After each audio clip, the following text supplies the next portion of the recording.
So you said you could do like a tutorial or a breakdown. Is that true of like how you do these? Yeah, I could show a few techniques to make audio reactive stuff. Yeah, because I have no idea how to do this, but I'm sure there's got to be a way to usher people in. Yeah. You know. Um, it takes some experience. I think what I'm kind of really, or at least what I've been told I'm good at, Hmm. is explaining things in a very simple, easy to understand way when it comes to programming. And I have a lot of like YouTube tutorial videos about how to do stuff like this too. If this does interest you and you want to learn how to do this, or whoever watching wants to, so highly recommend checking those out. But it's not that complicated.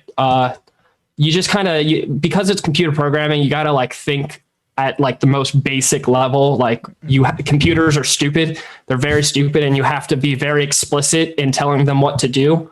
So to like start, whenever I do any kind of visuals, we have to create like a window to see things in. And this jit.world object, that's what it's called in MaxMSP, creates this cool visual window. And we can turn it on and like render stuff. So we can now see things in this window. And it would be like any animation, 3D modeling, like any kind of visual element, it's possible to do in MaxMSP. And you just got to make sure you make the window to stick it in. And you got to make sure you make a video plane for stuff to be seen in. So you would create a JitGL video plane object. And then if we want to make things audio reactive, we would need like an easy DAC object, which reads in the computer microphone, and it's easy ADC. And you can see that it would be our computer microphone because it's got this computer microphone symbol. I'm going to like zoom in, so maybe it's a little bit easier to see stuff. And then there's this object called jit.catch, which its function is just to convert audio signal into visual data. So we would patch our microphone into the jit.catch and the jit.catch into our jit.gl video plane. Everything has really incredibly funny names. And then we're just going to send it a render, which will tell it to draw.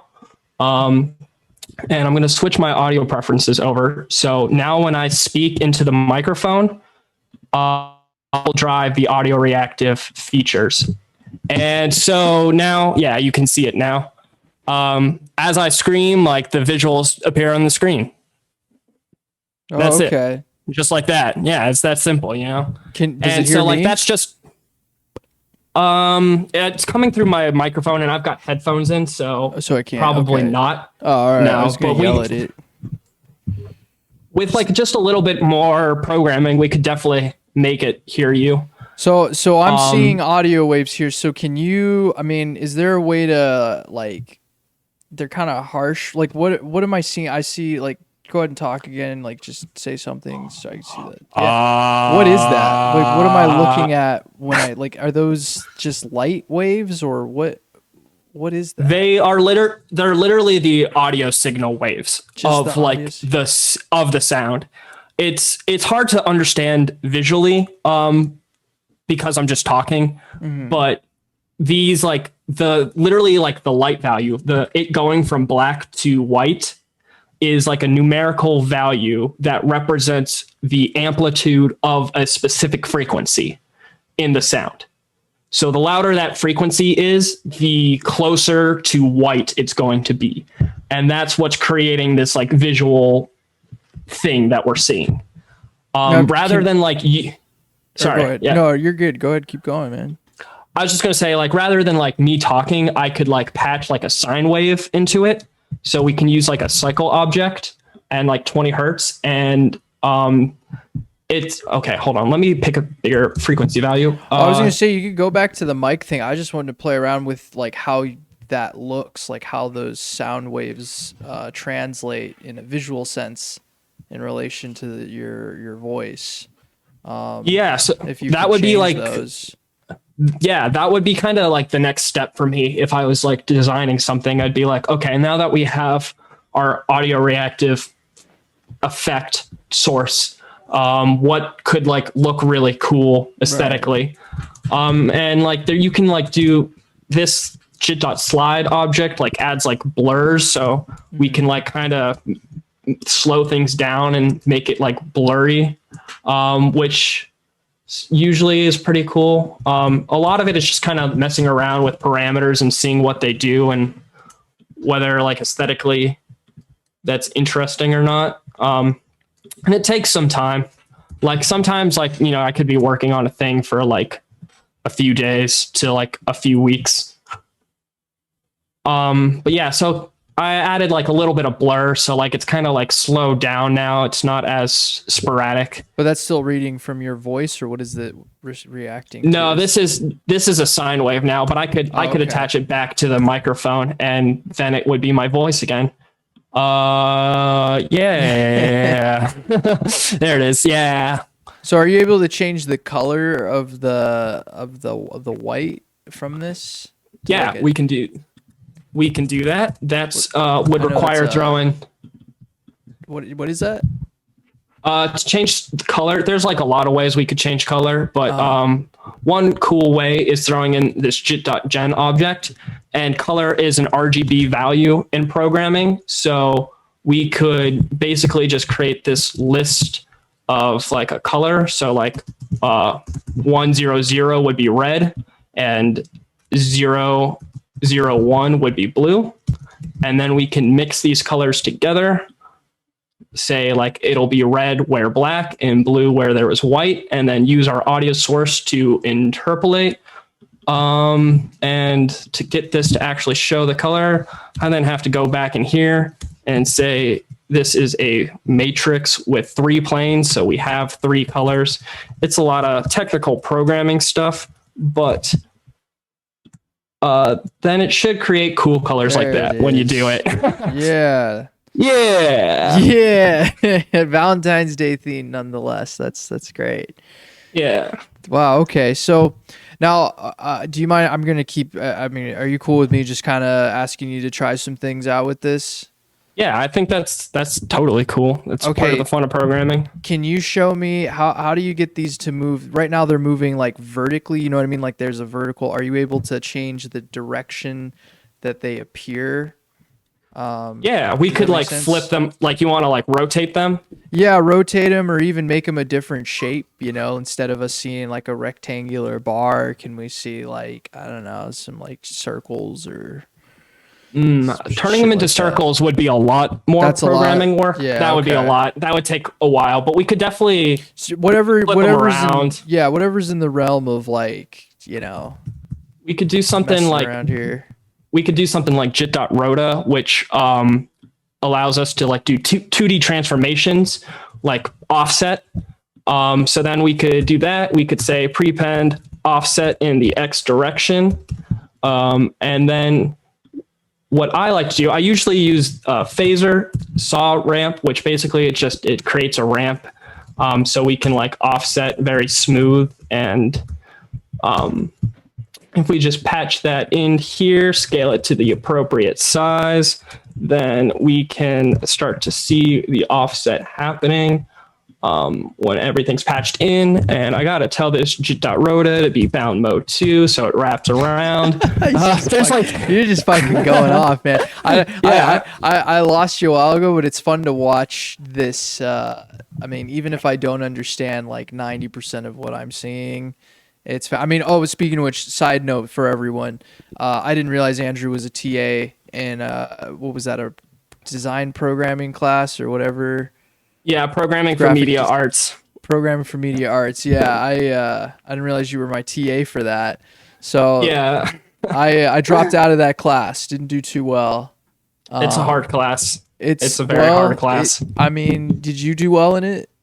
I didn't actually. No, when I had to take it as an undergrad, yeah, I got a C in that class, so don't sweat it. But I think that's part of the struggle. It's like computer programming it's not an easy thing to wrap your head around when you're new to it. Right. It like when I was a freshman learning MaxMSP, learning Swift, how to do all that stuff, I was like, I had no idea what was going on. Like I would look at what I was just doing right now and like shit my pants. Like I'd be so confused. Yeah. But it just takes time and practice and familiarizing yourself because it is a different language. It's like learning to speak Spanish or Italian or something. There's a set of tools that are very specific. Like I was talking about jit.rota and jit.world. Yeah, You'd like hear those and you're like, I don't know what these are. But like once you get used to doing stuff with it and you know what that stuff is, you're like, okay, I understand now. And you just start to figure out how to put the tools together. And I think as like an instructor, like being a TA, and like now I am a certified MaxMSP trainer. So I am certified to teach people what I was just showing. That's cool. Good. So I don't feel like this is in vain then. Yeah. That's yeah. good. You're getting professional lessons right now. Oh, thank God. Okay. I think what's really cool is like, even like, as you're saying, you don't know what I'm trying to explain, but like, it's still really cool to watch happen. Yeah. I think that there's something really valuable in that. Like it's inspiring. And even if you don't know, you're like, okay, I kind of get it. Like, I don't know how to do it myself, but I get what's going on when you talk about it. I think it's the same nature as when you go to a different country and you observe them speaking their native language, and that's like a good way to learn that language. You know what I mean? Just observing like it. Immerse yourself in it. Yeah, like just observing it and watching the rhythm of just what you're doing, and you're learning almost like the phonetics and the dialects, and you can say the same thing with coding. So that's cool, man. Yeah, that's I think that's so. What do you know where you want to go with this? Like, are you just kind of messing around and seeing where it leads you, or do you have a direction for your career? Yeah, I've got some ideas, I definitely want to do stage design work with bands, going forward. I really fell in love with doing that at the Sunroom, and, just like the people I met through doing that, like it was really cool. So I want to continue doing that in the future.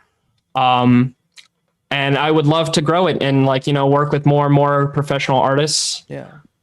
However that is possible. I'm just, continuing to put my stuff out there on Instagram and things and hoping the right people see it. For now, I don't know what to do without live music, or live shows. It's really, it's kind of a struggle for me because I'm just, I was like doing everything by myself. I'm not a business.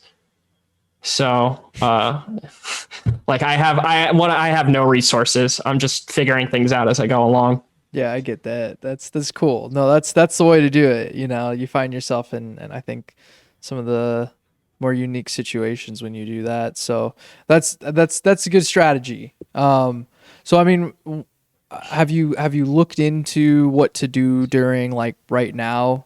You're just focusing more on your work right now? Is that correct? Or are you still trying to find like places you could go to do these like shows? Yeah. Well, there's just no live shows happening, like at least not to my knowledge. So there's a lot of live streams, but it is work doing what I do via live streams, as you can kind of see. Like there's like issues with frame rate and like super minor technical stuff that just requires better equipment than I have. So that's kind of been a hang up. So what I've kind of been doing for myself in the meantime is just trying to like focus more on, I guess, content creation, just keeping up with sharing things via Instagram, making YouTube tutorial videos. Yeah. I really genuinely do enjoy teaching and like just trying to share what I know about what I do, and inspiring others to like get into it, or at least know that the possibility for it exists. So that's been a lot of what's been going on for me via YouTube and work. Yeah, I'll have to check out your YouTube. Is it just your name or what? Yeah, you should. If you type in Andrew Robinson MaxMSP, like it'll probably pop up. Okay, cool. Yeah, I'll have to write that down. If I just type in your name, does that work too? Because like the last part, was it MaxMSP or would you say MSP? Yeah, MaxMSP. That is the programming language that I use. MSP. 501c3. 859 C3PO. Yeah, but it's it's a lot of fun, and I do enjoy doing what I do. Yeah, you seem really good at it. I mean, it seems like you really care about what you're doing too. I imagine you have to really want to learn how to do this. I imagine you can't like it's not an easy wave to ride, it seems. Yeah, it's Yeah. because I don't know. I mean, I felt like I kind of picked it up pretty easily, and by pretty easily, I mean it took me at least 2 years before things started making sense. But because like Max MSP is like a graphical programming language where you patch things together, it made a lot more sense to me in my music background because like that's how guitar pedals work, Yeah. you know? And you got to think about that with guitar pedals, like sticking distortion before reverb makes more sense than the other way around. Yeah. And Max is the same way. So like that was like really kind of, it just made sense for me to like wrap my head around. And I get that that's probably not for everyone, but it kind of it takes time and like getting used to it. It's just that's like really the thing I would stress the most to anybody. It's just practicing. And there's so much more in this than even what I have just shown. Like I love doing visuals because like that's just kind of where my skill is. But like people use Max to like design their own audio plugins, their own like synthesizers. Yeah. Like there's honestly so much you can do with it that like I'm still learning myself even after 6 years too, it never stops. No, it doesn't seem like it does. It seems like you're just gonna keep I mean I'm looking forward. Hopefully we can find something. I really want to get you linked up with these Unity through community guys and see if there's a way we can like get you in and feature you for some of their live stream performances because they got bands coming in all the time, just a revolving door. And it's Tempe based, so I feel like that's a good place for you to fit back into what you were doing before. Yeah, that would be awesome. So where are we at here on time? I gotta keep track of that. Oh, okay. Yeah. Okay. So Andrew, do you got any more like animations that you already had done and finished that you'd want to show us, like queue up or? Yeah, I could queue one up to play us out here. Yeah, let's play. Something. Not too Skrillex. I think I learned my lesson with that one. I'm gonna listen to that after the show. I'm gonna listen to. What is that? Is that me? Okay, I think I'm gonna share my favorite visual I think I've like ever made. Oh, cool. Okay. Yeah, this one is very clearly audio reactive and Fantastic. Yeah. Okay. Well, thank you. We're gonna have it played out, right? Is that what you're trying to do? Trying to do a play out thing. So, Andrew, we're gonna time this where you're gonna do this. You're gonna play it, and I'm gonna say goodnight, and then we're just gonna go out on that. Right? No, that's not it. We're not doing that. We should have done that. That's okay. I'm down to do whatever, but all right. Well, I mean, let's just go ahead and hit play on this, and let's see where it takes us. All right.